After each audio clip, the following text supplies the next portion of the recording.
दर्शकों नमस्कार। जैसा कि हम सब जानते हैं, जम्मू कश्मीर में विधानसभा चुनाव जो है उनका बिगुल बज चुका है और चुनावी सरगर्मियां बड़े जोर शोर से चारों तरफ चल रही हैं। दूरदर्शन जम्मू का रीजनल न्यूज यूनिट यानी क्षेत्रीय समाचार एकांश भी इस संबंध में विशेष कार्यक्रमों की एक सीरीज चला रहा है जिसका नाम है इलेक्शन स्पॉटलाइट 2024 और इसी सिलसिले का चौथा प्रोग्राम लेकर आज हम आपके सामने प्रस्तुत हुए हैं। और आज इस प्रोग्राम में हमने दावत दी है मैडम सलोनी राय जी को, जो कि डिस्ट्रिक्ट इलेक्शन ऑफिसर भी इस विधानसभा चुनाव के पूरे प्रोसेस के दौरान रहेंगी। मैडम सलोनी राय, आपका प्रोग्राम में हार्दिक स्वागत है। Thank you. जैसा कि हम जानते हैं कि विधानसभा चुनाव जो हमारी में हो रहे हैं, काफी टाइम के बाद हो रहे हैं, एक तकरीबन 10 साल के अरसे के बाद ये चुनाव हुए हैं, इसलिए जो रौनक है वो कुछ ज्यादा ही दिखाई दे रही है। लोगों में बहुत उत्साह है और प्रशासन भी पूरी तैयारी इसके लिए कर रहा है। आज इस प्रोग्राम में हम उधमपुर जिले पर ही विशेष बात करेंगे क्योंकि आप वहां हैं। तो उधमपुर जिले की अगर हम बात करें तो किस तरह की स्थिति है आज इलेक्शन 2024 को लेकर? Jammu Kashmir legislative assembly elections में उधमपुर जिले में तीसरे चरण में इलेक्शंस आयोजित जाएंगे, जो कि 1 अक्टूबर 2024 की वहाँ की पोल डे है। हमारी 4 असेंबली कॉन्स्टिट्युएंसीज हैं, उधमपुर ईस्ट, उधमपुर वेस्ट, रामनगर और चिनैनी। तो चारों में हमारा नोटिफिकेशन इशू हुआ है। 5 सितंबर से नॉमिनेशन फाइलिंग की प्रक्रिया शुरू की गई है और 12 सितंबर तक नॉमिनेशंस की प्रक्रिया जारी रहेगी। 12 सितंबर 3 बजे तक नॉमिनेशंस इनवाइट किए जाएंगे। 13 सितंबर को इसमें स्क्रूटनी होगी और 17 सितंबर है फाइलिंग नॉमिनेशन की। तो ये सभी प्रक्रिया एज पर टाइमलाइन चलेगी। और जहां तक हम तैयारी की बात करें तो उधमपुर जिले में हमने हर तरह की तैयारी की है। हमारे टोटल 654 पोलिंग स्टेशंस हैं। उस पे पोलिंग स्टेशंस में जो अश्योर्ड मिनिमम फैसिलिटीज हैं उसका प्रयोजन हो, लोगों की सुविधाएं हो। वहां पे जो पोलिंग पार्टीज जाएंगी उनकी ट्रेनिंग शुरू कर दी गई हैं ताकि वो पूरी तरह से सशक्त हो पोलिंग कराने के लिए। ऑल्दो हमारी अभी रिसेंटली ही पार्लियामेंट्री इलेक्शंस हुए हैं तो मोस्टली टीम्स हमारी ट्रेंड हैं और हमारी जो इलेक्शन मशीनरी बोलते हैं, it's a well oiled machinery also.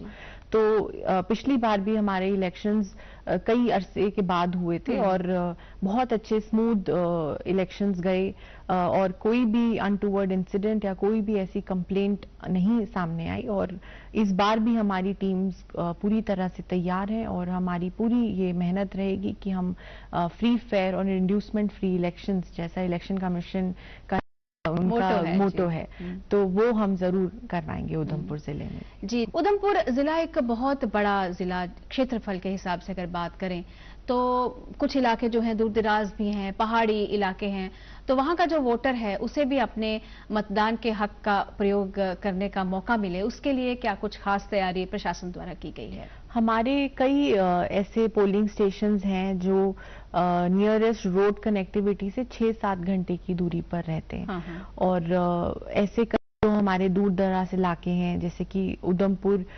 Waste constituency में पंचेरी मोंगरी के इलाके हैं जो दूर दराज हैं, या रामनगर में, चिनैनी में हमारे कई ऐसे इलाके हैं, डुडू, बसंतगढ़, लाटी, जहाँ पे रोड कनेक्टिविटी इतनी बेहतरीन नहीं है और वहाँ पे लोगों को बाय फुट जाना पड़ता है।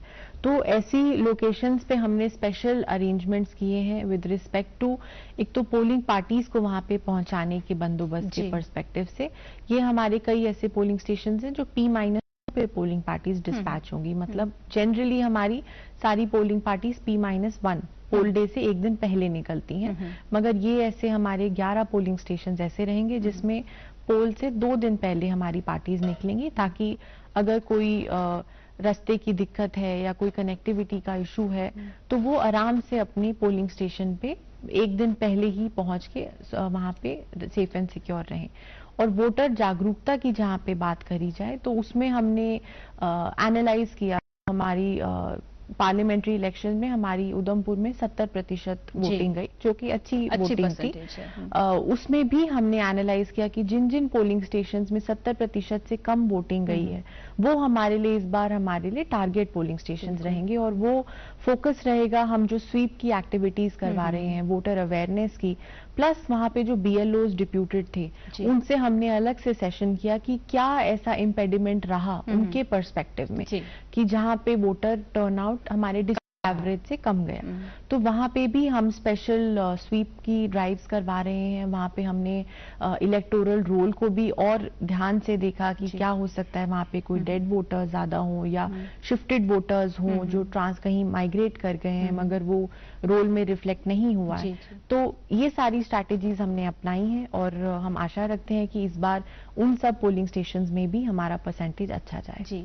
इसमें मैं एक चीज और ऐड करना चाहूंगी, जो इलेक्शन कमीशन का नैरेटिव है कि no voter should be left behind, इसी पहल के तहत जो पिछले इलेक्शंस में पहली बार होम वोटिंग की सुविधा शुरू करी गई, जिसमें हमारे उधमपुर जिले में भी कुछ 70-75 लोगों को वो होम वोटिंग की सुविधा दी गई। इस बार उसको हम सब्सटैंशियली बढ़ाएंगे। जो 80 इयर्स प्लस वोटर्स हैं और जो डिसेबिलिटी 40% से ज्यादा डिसेबिलिटी वाले वोटर्स हैं, तो उनके घर जाके वोटिंग की फैसिलिटी प्रोवाइड की गई। तो ये एक बहुत ही मैं कहूंगी एक बहुत यूनिक इनिशिएटिव है, क्योंकि हमारे एक वोट के लिए भी हमारी कम से कम 10 लोगों की पार्टी और 3 गाड़ियां जाती हैं। तो the quantum of resource which is deployed for 1 vote, वो दर्शाता है कि हमारे लिए एक एक वोट की कितनी कीमत है।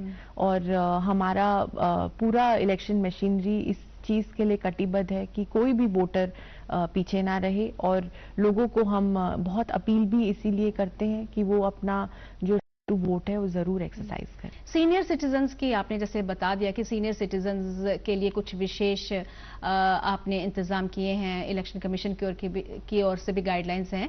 80+ जो लोग हैं उन्हें घर जाके वोट उनसे लिया जाए। तो अगर उनको घर बैठे सुविधा मिलती है तो उसके लिए क्या उन्हें कहीं अप्रोच करना है, कहीं बताना है कि हमारे घर में ऐसा है, तो फिर पार्टीज उनकी तरफ जाएंगी? जब हमारे इलेक्शन की जो प्रक्रिया जब शुरू होती है तो एक हमारी टर्म होती है प्री रिविजन और समरी रिविजन। ये इलेक्टोरल रोल की एक्टिविटी होती है जो BLOs घर घर जाके डोर टू डोर वेरिफिकेशन करते हैं वोटर्स का, जिसमें हम स्टॉक टेकिंग करते हैं कि किसी घर में कोई फर्स्ट टाइम नया वोटर ऐड हो रहा है या कोई किसी की डेथ हो गई है या कोई शिफ्ट हो गए हैं। तो उसी प्रक्रिया में भी जो हमारे होम वोटर्स की जो एलिजिबिलिटी होती है कि 80% से ज्यादा उम्र वाले या 45% डिसेबिलिटी से ज्यादा डिसेबल्ड जो वोटर्स हैं, तो वो हमारे रहता है। उसके बाद एक फॉर्म 12D करके होता है जो वोटर से हम भरवाते हैं, तो क्योंकि BLO को पता होता है कि उनके एरिया में ऐसे कितने वोटर्स हैं। प्लस उनमें से कई ऐसे होते हैं जो सशक्त होते हैं, जो चल सकते हैं। कई सीनियर सिटीजन्स प्रेफर भी करते हैं कि नहीं, हम आना चाहते हैं, वो रौनक जो है, वो जो फील है वो उसको वो लेना चाहते हैं, क्योंकि ये चुनाव का पर्व है और वो इतने सालों से इस पर्व का हिस्सा बन रहे हैं। तो वो कई वोटर्स की प्रेफरेंस होती है कि नहीं, हम पोलिंग स्टेशन पे जाके वोट करेंगे। मगर जो इच्छुक होते हैं उनको फॉर्म 12D भरना होता है, तो वो हम RO को देके उनके लिए पोस्टल बैलेट की सुविधा, यानी जो पहले डाटा कलेक्ट किया जाता है उसमें आइडेंटिफाई हो जाते हैं 80+ के जो लोग हैं, और जो ऑप्ट करते हैं वो फॉर्म भरते हैं, उन्हीं के तक आपकी जो पार्टीज हैं वो अप्रोच करती हैं। कश्मीरी माइग्रेंट्स भी एक बहुत बड़ी संख्या में उधमपुर जिले में हैं, तो उनके लिए मतदान का थोड़ा प्रोसेस थोड़ा सा अलग रहता है। उन्हें कुछ अलग फॉर्म भरना है या उन्हें किस तरह से अपने वोट कास्ट करने हैं, उसके लिए आपने कुछ की है, उसका प्रोसेस क्या है वो बता दीजिए। जी, हमारे उधमपुर जिले में 1575 कश्मीरी माइग्रेंट्स रहते हैं और वो ऑलमोस्ट 43 असेंबली कॉन्स्टिट्यूएंसीज को पर्टेन करते हैं। तो उनके हमारा एक डेजिग्नेटेड तहसीलदार है और हमारा ARO माइग्रेंट्स है, डेडिकेटेड ऑफिसर्स हैं जो माइग्रेंट वोटर्स की पोलिंग के बारे में पूरा रिकॉर्ड रखते हैं। और पार्लियामेंट्री इलेक्शंस कई वक्त के बाद हुई और मुझे बताते हुए बहुत खुशी हो रही है कि जहां उनकी रिस्पेक्टिव पीसी में वोटिंग परसेंटेज अगर 15% था जी। तो माइग्रेंट वोटर का हमारे जिले में 50% परसेंटेज था। तो माइग्रेंट वोटर्स काफी मोटिवेटेड थे अपना वोट कास्ट करने के लिए। और just to give a context, मतलब एक बहुत यूनिक इनिशिएटिव है ये। माइग्रेंट वोटर्स वो होते हैं जो, क्योंकि इलेक्शन कमीशन के नॉर्म्स के हिसाब से जो रहता है वो वहीं पे वोट कास्ट करता है जी। तो मगर माइग्रेंट वोटर्स के लिए मैं कहूंगी स्पेशल देश में एक यूनिक इनिशिएटिव है कि ये इनके इलेक्टोरल रोल कश्मीर में अपने अपने जिले में इनका नाम है, मगर ये अपने जिले के बाहर रहने के बावजूद भी ये बाहर ही वोट कास्ट करते हैं। डालते वोट ये उसी कैंडिडेट को उसी है जिस candidate, कॉन्स्टिट्यूएंसी में इनका ओरिजिनल वोट है, जहां के ओरिजिनल रहने जी। वाले हैं। लेकिन वोटिंग डालने की जो सुविधा है जी। जो वो उन्हें उस जगह पे दी जाती है जहां ये रह रहे हैं। और उधमपुर में जैसे आपने बताया 1000 से ऊपर ऐसे माइग्रेंट वोटर्स हैं। तो ये इनके लिए भी हमने door to door awareness drives करवाई और इनका जो फॉर्म होता है वो उनसे कलेक्ट कराया। और इस इलेक्शंस के लिए भी हमने वो प्रक्रिया कर ली है।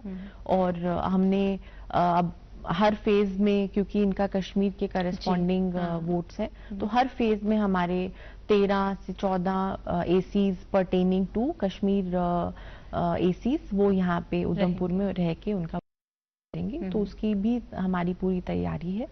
और कश्मीरी माइग्रेंट्स को मैं आपके माध्यम से अपील भी करना चाहूंगी कि वो अपना वोट जरूर कास्ट करें।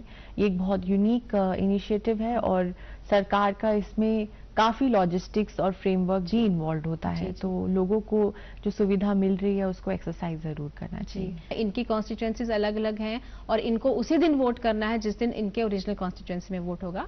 आज आपका दूरदर्शन जम्मू के माध्यम से बहुत से लोग आप देख रहे हैं, सुन रहे हैं।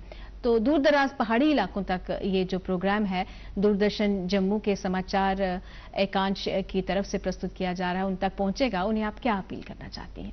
मैं सबसे पहले आपका धन्यवाद करूंगी कि आपने ये प्लेटफॉर्म दिया हमें लोगों को रीच आउट करने के लिए। और लोगों को मैं यही अपील करूंगी कि वो अपना वोट जरूर कास्ट करें। ये सिर्फ आपका अधिकार ही नहीं, आपकी ड्यूटी भी है।